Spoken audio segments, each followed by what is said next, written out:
Hey yo tout le monde, c'est Sergent Michael, j'espère que vous allez toutes et tous bien.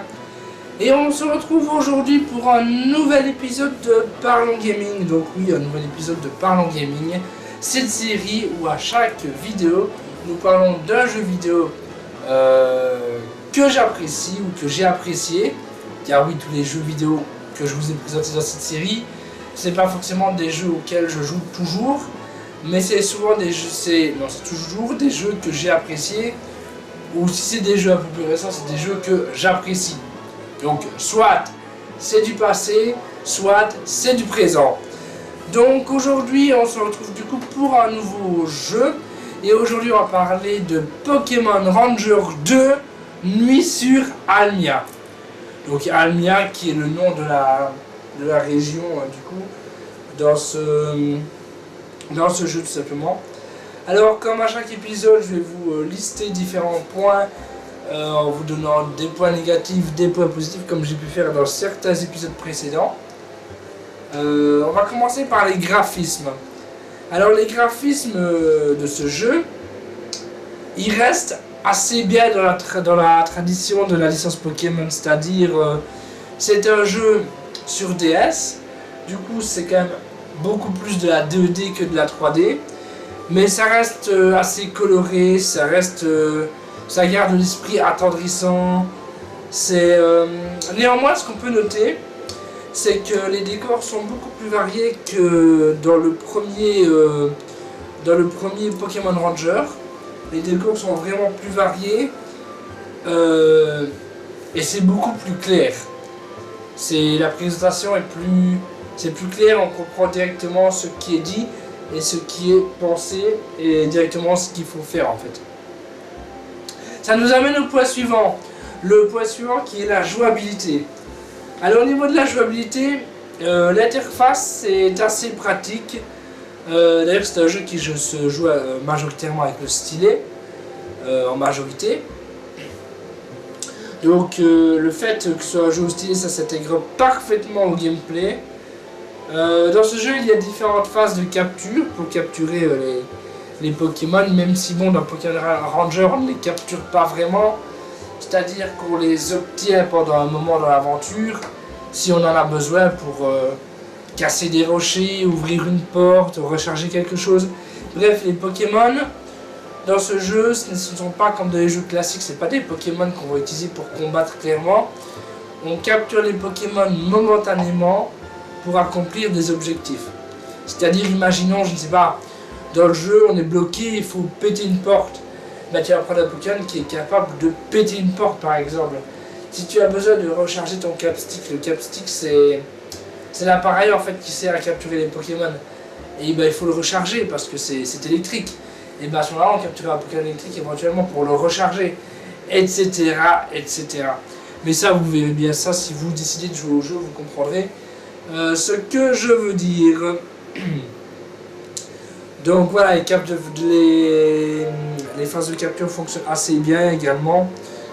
Malheureusement, ce que je trouve un petit peu négatif dans les phases de capture, c'est que je les trouve un petit peu trop répétitives et beaucoup trop simplistes. C'est pas que c'est facile de les capturer, il y a certains Pokémon, c'est pas super évident, mais bon, c'est simpliste dans le fait que c'est tout le temps la même chose, quoi. Il n'y a pas de changement, c'est tout le temps faire des ronds autour du Pokémon pour le capturer. Donc c'est répétitif et c'est simple en fait. Et du coup, je pense que si vous êtes des joueurs exigeants, des joueurs exigeants ou un public exigeant, je pense que ça, vous allez trouver vraiment ça mauvais et négatif, car c'est très répétitif comme je l'ai dit et pas forcément méga innovant, quoi. Mais ça, c'est si vous êtes exigeant. Pour d'autres personnes, ils vont trouver ça sympa, mais bon voilà, c'est quand même répétitif, je trouve. Au niveau de la durée de vie du jeu, alors ça c'est beaucoup plus intéressant. Il y a pas mal de missions obligatoires. Donc qu'est-ce que j'appelle missions obligatoires? C'est des choses à faire dans le jeu, des missions entre guillemets qui vont faire avancer le scénario du jeu. C'est des missions entre guillemets obligatoires à faire pour avancer dans le jeu. Alors il y a aussi pas mal de quêtes annexes. Les quêtes annexes, c'est l'inverse du coup, c'est des petites missions, mais qui ne sont pas obligatoires. C'est-à-dire que si vous les faites, c'est bien, mais si vous ne les faites pas, c'est pas pour ça que vous ne pouvez pas terminer le jeu. C'est des petites missions bonus, mais qui ne vont pas changer l'avancement de l'histoire du jeu en fait. Mais ce qui est bien aussi, c'est qu'à partir du moment où vous avez fait toutes les missions obligatoires, que vous avez fait toutes les quêtes annexes, et que vous dites ah c'est dommage, le jeu est fini mais j'ai encore envie d'y jouer, ce qui est bien, c'est qu'on peut encore télécharger de nouvelles quêtes via internet.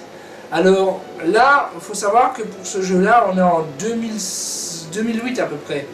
Donc qui dit 2008 dit les jeux ne disposent pas vraiment de DLC, c'est pas vraiment la norme en 2008. Je bois un petit coup d'eau.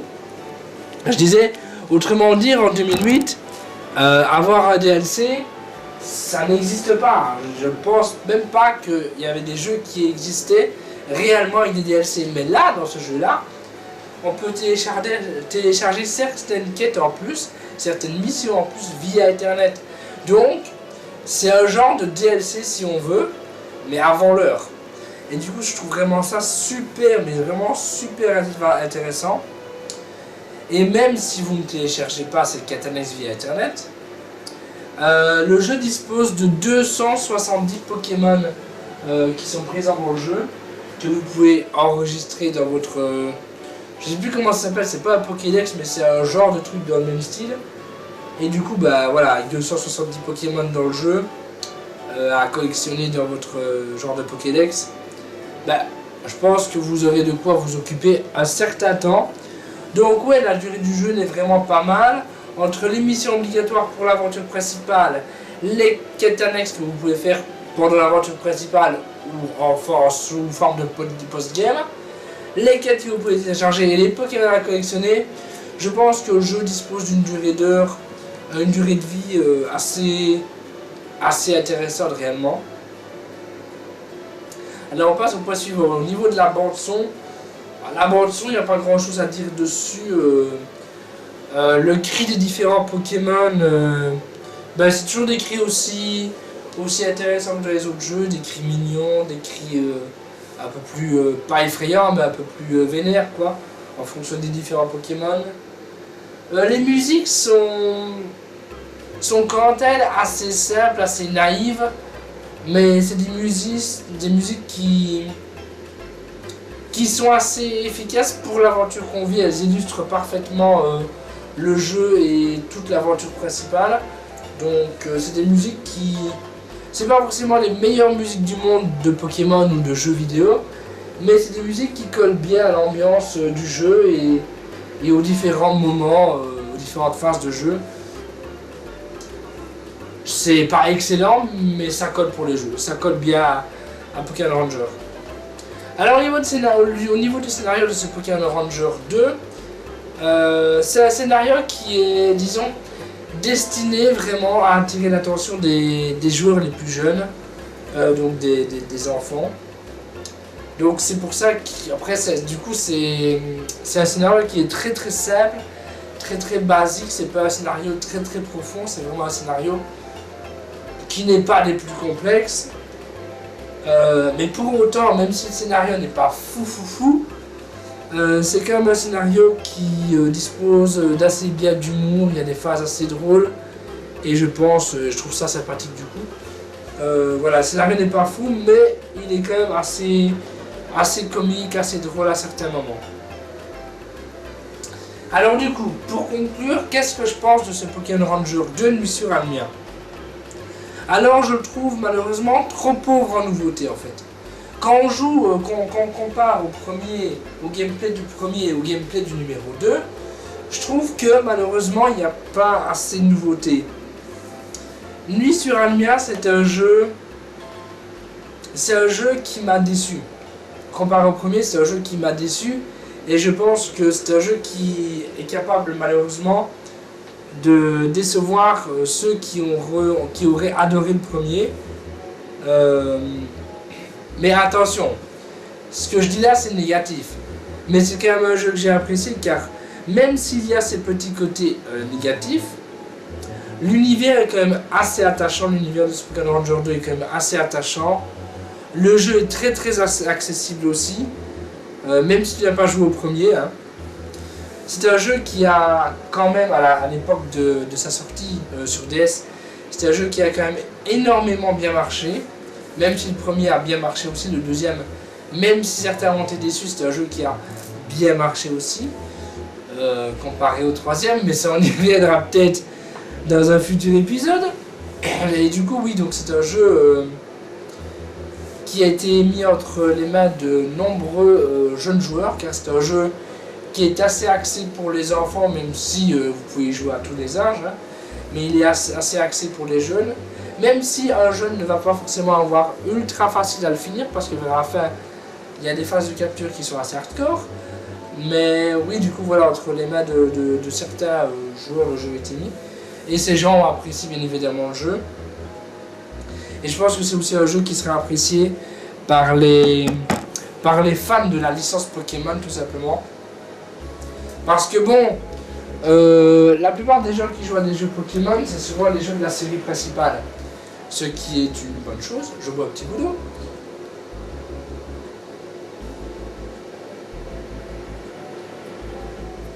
Donc je disais, la plupart des gens qui ne sont pas forcément proches de la licence Pokémon, s'ils décident de jouer à un jeu, que ce soit un nouveau jeu ou un ancien jeu, ça va toujours être un jeu de la série principale. Les derniers en date sont Pokémon Écarlate et Violet. Et pas Pokémon Légion d'Arceus, parce que pour moi, ça, je vois pas pourquoi les gens qualifient Légion d'Arceus de jeu de base, car pour moi, c'est un genre de spin-off. Mais bon, bref, passons. Donc je disais oui, donc si quelqu'un joue à un jeu Pokémon aujourd'hui, et qui n'est pas proche forcément de la licence, il va sûrement jouer à un jeu de base. Ce jeu-là, c'est un spin-off. Mais c'est pas parce que c'est un spin-off que c'est un jeu moins bon que les autres. Je pense qu'il faut laisser sa chance à toutes sortes de jeux. Pourquoi je raconte ça, j'en sais rien. Bref, on va conclure là-dessus. Alors cet épisode de Parlons Gaming est peut-être un petit peu moins long que les autres, mais bon, Pokémon Ranger 2, il n'y a pas énormément de choses à dire dessus, sinon je vais vous raconter l'histoire, et ça n'aurait pas d'intérêt si vous voulez découvrir le jeu. Bien évidemment c'est un jeu DS, donc pour vous le procurer, soit vous procurez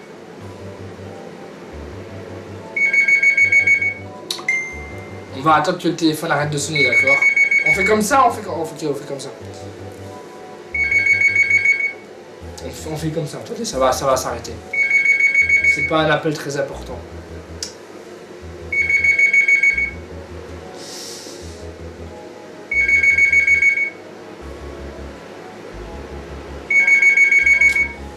Ah, les épisodes de Parlons Gaming, toujours des imprévus. Donc voilà, c'est fini. Donc, qu'est-ce que je disais déjà avant que ça nous perturbe ce téléphone? Je disais que... je sais plus. Ouais, je disais... je sais plus ce que je disais, mais c'est pas grave. Donc, ouais. Ouais, du coup, oui, si je disais que ce jeu, du coup, est un jeu sorti sur DS. Donc, si vous voulez vous le procurer, il y a deux solutions. Soit de vous télécharger un émulateur DS. Je peux d'ailleurs vous conseiller Desmum, qui est un émulateur DS plutôt intéressant. Et du coup, il faudra télécharger la ROM de Pokémon Ranger 2 sur Almia. Mais si vous n'êtes pas forcément très proche de tout ce qui est émulateur, vous n'avez tout simplement pas envie de télécharger un émulateur sur votre PC, il y a tout simplement le jeu en lui-même sur une DS que vous pouvez vous procurer dans un magasin cash. Le jeu comme la console si vous ne disposez plus d'une DS ou d'une 3DS, car oui, le jeu marche aussi sur 3DS. Donc voilà. Si vous voulez jouer au jeu ou l'acheter pour faire un cadeau éventuellement, je ne sais pas, vous pouvez vous le procurer de cette manière-là. Bref, c'est tout pour cet épisode. J'aurais dû mettre mon téléphone en silencieux, je sais. Bref, c'est tout pour cet épisode de Parlons Gaming. Si vous l'appréciez, comme d'habitude, n'hésitez pas à laisser un pouce bleu. N'hésitez pas à vous abonner si ce n'est pas déjà fait. N'hésitez pas à partager la vidéo et à commenter d'ailleurs, hein. N'hésitez pas à commenter la vidéo, hein. Comme ça elle passera peut-être dans le Serge Pod de l'année prochaine, on ne sait pas. Bref, merci à tous d'avoir regardé cette vidéo, je vous envoie, je vous fais des bisous, et à bientôt dans la prochaine vidéo, je vous fais et bye tout le monde.